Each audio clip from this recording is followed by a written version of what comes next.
ரட்சிப்புனா என்ன? What is salvation? எபேசியர் 2:8 கிருபையினாலே விசுவாசத்தை கொண்டு ரட்சிக்கப்பட்டீர்கள், இது உங்களால் உண்டானதல்ல, இது தேவனுடைய ஈவு, ஒருவரும் பெருமை பாராட்டாதபடிக்கு இது கிரியைகளினால் உண்டானதல்ல. ரட்சிப்பு என்பது கடவுள் நமக்கு கொடுக்கும் ஒரு அன்பளிப்பு. Salvation is the gift of God for us. அன்பளிப்பு, அதாவது கிஃப்ட்னா நம்மளுடைய அன்புனால நம்ம மத்தவங்களுக்கு கொடுக்கறதுக்கு பேரு தான் கிஃப்ட், அதாவது அன்பளிப்பு. அவங்க நம்மளுக்கு அன்பு கூறுறாங்களோ இல்ல அன்பு வைக்கிறாங்களோ இல்லையோ, நம்மளுடைய அன்பை புரிஞ்சுக்கிறாங்களோ இல்லையோ, ஆனா நம்மளுடைய அன்புனால நம்ம கொடுக்கறதுக்கு பேரு தான் அன்பளிப்பு.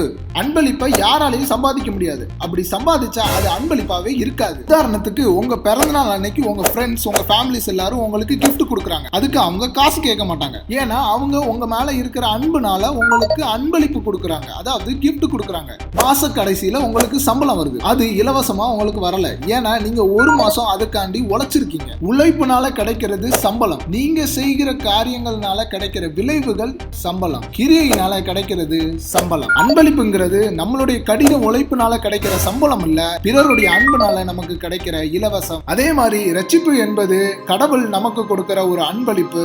இது நம்மளுடைய கிரியையினால் அல்ல, கடவுள் நம்மேல் வைத்த அன்பின் கிருபையினால கிடைக்கிற இலவசம். ஏன் கடவுள் நமக்கு ரட்சிப்ப ஒரு அன்பளிப்பா இலவசமா கொடுக்கிறாருன்னா, நம்மளால ரட்சிப்பை சம்பாதிக்க முடியாது. நம்ம எல்லாருமே பாவிகள், நம்ம எல்லாருமே பாவத்துல பறக்கிறோம், பாவங்களை செய்யறோம். கடவுளுடைய பேச்சை கேட்காம அவருக்கு கீழ்ப்படியாம நடந்து அதன்படி வாழ்றதுக்கு பேர் தான் பாவம். சேச்சா, நானும் எப்பவாச்சும் தான் கடவுளுக்கு கீழ்ப்படியாம இருப்பேன், அதுக்கு போய் என்ன போய் பாவின்றீங்களப்பா. அந்த எப்பவாச்சும் பண்றதுக்கு பேரும் பாவம் தானே தலைவா. நம்ம என்னதான் கடவுளுக்கு ரொம்ப கீழ்ப்படிஞ்சு நடந்தாலும் ஒரு விஷயத்துல நம்ம அவருக்கு கீழ்ப்படியாம நடந்தாலும் அதுக்கு பேரு பாவம் தான். நம்ம பாவிகள் தான். நம்ம பாவிகளா இருக்கிறதுக்கு காரணம் நம்ம பாவம் செய்யறதுனால மட்டும் இல்ல, நம்ம பாவத்துல பிறந்ததுனாலையும் தான். சரி, நம்ம செய்யறது எல்லாமே பாவம் தான், நம்மளுடைய கிரியைகள் எல்லாமே பாவம் தான். அப்போ பாவத்தின் சம்பளம் மரணம், அதாவது நரகம். நம்மளால ரட்சிப்பை சம்பாதிக்கவே முடியாது. நம்மளால நரகத்தை மட்டும்தான் சம்பாதிக்க முடியும். அதை நம்ம ஆல்ரெடி சம்பாதிச்சு வச்சிருக்கோம். நான் ரட்சிப்பை சம்பாதிக்க போறேன் அப்படின்னு நீங்க நினைச்சிட்டு இருந்தீங்கன்னா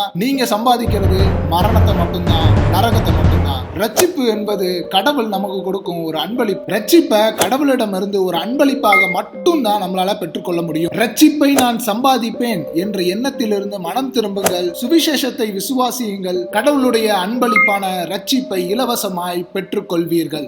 ரட்சிக்கப்பட்ட பிறகுதான் உங்களால கடவுளுக்கு கீழ்ப்படிய முடியுமே தவிர, ரட்சிக்கப்படாம உங்களால கடவுளுக்கு கீழ்ப்படியவே முடியாது. ஏன்னா நம்ம எல்லாருமே பாவிகள். எனவே நாம் கிருபையினால் விசுவாசத்தை கொண்டு இயேசு கிறிஸ்துவுக்குள் தேவனை மகிமைப்படுத்தும் கிரியைகளை செய்வதற்காக வேத வாக்கியங்களின்படி ரட்சிக்கப்படுகிறோம். We are saved by grace alone, through faith alone, in Christ alone, for the good works which glorify God alone, according to the scripture alone. பாவத்தை மறைக்கிறவன் வாழ்வடைய மாட்டான், அவைகளை அறிக்கை செய்து விட்டு விடுகிறவனோ இரக்கம் பெறுவான். உங்கள் பாவங்களிலிருந்து மனம் திரும்புங்கள், இயேசு கிறிஸ்துவை விசுவாசியுங்கள், கிருபையை பெற்றுக் கொள்ளுங்கள். கடவுளுக்கே மகிமை உண்டாவதாக. ஆமென்.